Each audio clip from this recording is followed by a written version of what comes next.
ladies and gentlemen, we are back with round number 3 of the Cybergamer one-day competition for Hearthstone. Now, we've seen some awesome games in just the short amount of time that we have been spectating so far today. So we'll come over here. We have ImSoBrad, who we just saw, up against DevilDog, who is someone we have not spectated so far today. So we'll jump in and grab ImSoBrad's hand as well. Right, and this is looking like a handlock coming out from ImSoBrad there on the Warlock. Of course, DevilDog picking up that Druid. ImSoBrad in the last game we saw picking up 2 wins with the Druid, so Druid doing all right so far from our perspective today. We'll see if he can kind of continue that along today. I mean, both these decks really do like to get into that kind of later end of the game. The Ramp Druid, of course, dropping a lot of later game kind of minions, and of course Handlock as well has quite a lot of those big powerful 8/8s and those kind of guys as well. So we'll see, really kind of, this is going to be battle of the who gets the biggest minions out fastest, essentially. And a good start here for DevilDog for Wild Growth on turn 2 is pretty much the way you want to be going with a Ramp Druid. Yeah, I'm a huge personal fan of Handlock, and Ancient Watcher is a pretty nice turn 2 play. 4/5 2 mana, can't attack, but always goes well when you allow it to block. Yeah, so, he does have that Ironbeak Owl there as well, though, so for next turn he could play that and potentially use that as essentially a turn 3 Chillwind Yeti. But we'll see what he goes for. I mean, I think that probably would be the decision that you'd be going for at this point, unless he's waiting for some more cards in that hand for the Twilight Drake. Yeah, that's essentially your only other decision would be to Hero Power, pick up a card, a coin. There we go, Azure Drake. Yeah, going to play it straight away. So using the coin for Azure Drake is nice to have a 4/6. Obviously, you lose one defense there by actually having to use the coin to play it, though, which is... Doesn't matter at this point anyway because it's been silenced. So there we go. I think that's pretty much a decent situation there, actually, for ImSoBrad, drawing out that silence. And he still has that 4/5 on the board, which he can use with the Ironbeak Owl, should he desire that, and to clear this Keeper of the Grove, which looks like it's going to be the decision that he's going to go for. So, yeah, really things starting to kind of get rolling at the moment, and I think ImSoBrad should be pretty happy with the first few turns of this game. Yeah, it is a nice way to come out. We will see. We'll already have 7 mana, however, for DevilDog. It's getting pretty crazy, actually, on the side of DevilDog. Yeah, but there isn't... You've got 7 mana, but 7 mana and there's only... Not a lot you can play. Yeah, exactly. Like, Druid of the Claw is nice, but it hasn't really... It's no Dr. Boom. Yeah, it is not a turn what, 5 Dr. Boom, essentially. Yeah. Well, I mean, maybe he'll draw into a Ragnaros or something like that next turn, and then that could be really devastating for ImSoBrad. He does have that Siphon Soul available, though, so really that's going to shut down any big minions that DevilDog is going to be able to play. I love Siphon Soul. Oh, God, I think it's an absolutely disgusting card. There's nothing better. You just sit there and just like, sucks to be you, awesome to be me. Yeah. There's so much you can deal with it. Going to bring out the swipe here pretty early on, to be honest, in the whole game. It's nice to see a swipe exit your opponent's hand when you've still got so many cards in hand. But having said that, I don't think swipe is really as big of a deal here for DevilDog up against a handlock as compared to, say, something like a Hunter or something like that, where you can really clear the whole board with the swipe. I think the swipe here is more of a kind of a mini removal in this sense, because most of the cards that ImSoBrad is going to be playing aren't going to be able to get killed by one swipe. Double Zombie Chow sitting in the hand here. Yeah, not the time you want to be seeing Zombie Chow at all. Nice bit of 10 HP sitting there for ImSoBrad potentially, if they do both come out. There we go. Dr. Boom, he does, as we saw earlier in the chat, turn 7. Dr. Boom's all around. That Savage Raw draw was pretty good. That is actually making that Zombie Chow such... Oh, man. If so he had played better. Zombie Chow last turn, but it doesn't matter. It's going to be lethal anyway. That is really unlucky, I think, there for ImSoBrad, really. There's nothing you can do against that. No, there's really not. And the other thing we saw, I suppose, with that, Jordan, is that it was top decked. So Yeah. it's not even like he was playing for it. No. The Zombie Chow was actually not really what you wanted to see. Obviously, you can say, Yep. I'm playing towards Savage Raw. Yeah. And that's where I'm hoping that this Zombie Chow is going to go to. Well, unfortunately for DevilDog, fortunately for DevilDog, he's going to go 1-0 up, and that means Druid still hasn't lost a game from what we've seen so far. Yes, well, Ooh.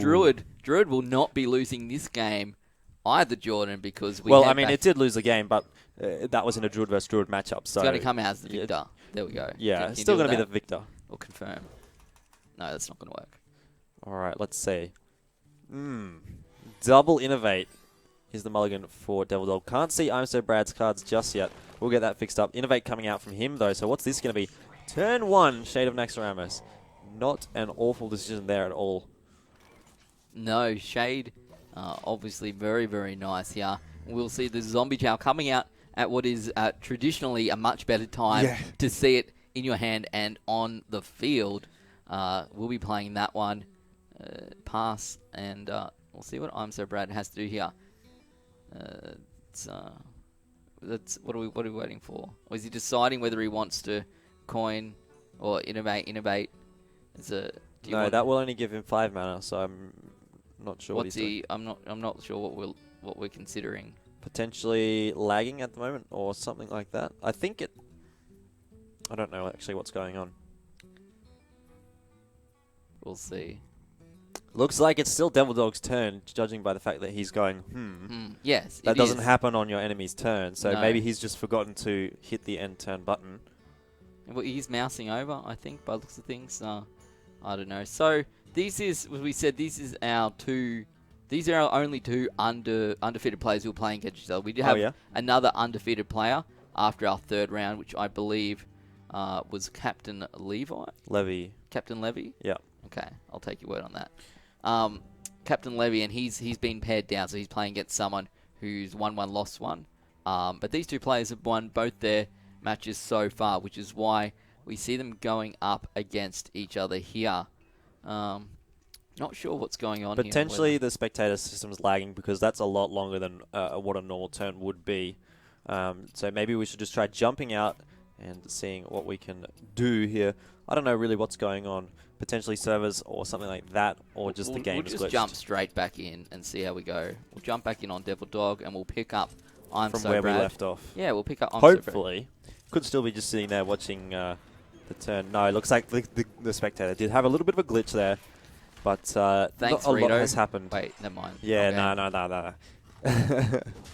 All right, so it looks like Azure Drake coming out there, but getting promptly dispatched there. And, of course, that Shade of Naxxramas still hasn't been used by Brad at all. Still the other one in his hand as well. Oh, but here comes a big turn here. Innovate into Lotheb, it looks like.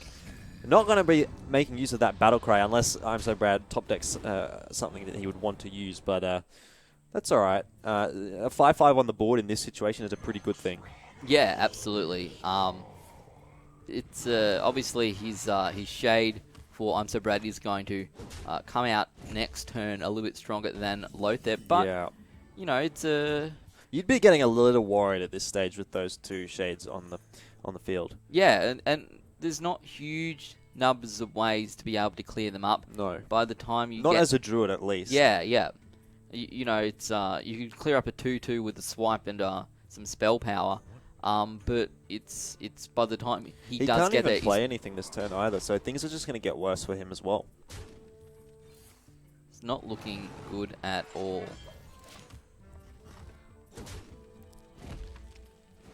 Right, so the question here is for Brad.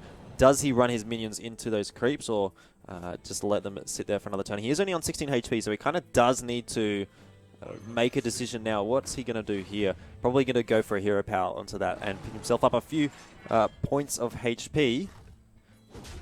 Has to clear this Lotheb, I think.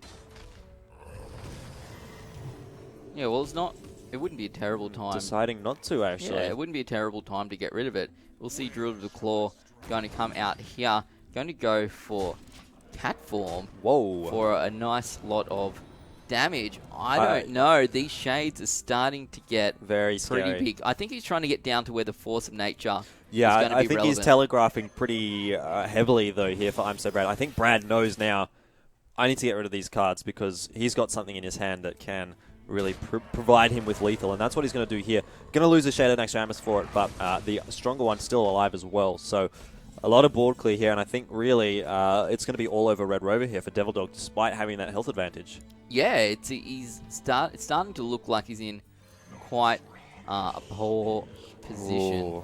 I'm going to play the Shade and use his hero power. 1 damage to the face again. Just hoping that he can get through the next turn. He has lethal next turn. If he survives. So we have a look here. We are, what, 15, 16, 17, 18, 19. So it's not... Savage Roar.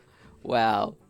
Wow. Is it going to be enough damage? I'm sure it will be. 2, 4, 6, 8, 10. Yeah, it'd be 29, I believe. He's doing the maths in his head. 29 is the health there for DevilDog, and could this be another Savage Roar top deck that we're going to see? I mean, I think you have to go for it, even if you don't know it's going to... Well, because you don't have any other options. 8, 10, 11, 18, 19, plus 10. There we go. It should be exactly 29. Oh, this is... ImSoBrad double-checking his math there. Well played coming out of DevilDog. And there we go. Going to pick 31 damage, actually, in the end. Because of the 2 damage on the hero as well. Ah. So he was easily in. But another crazy top deck.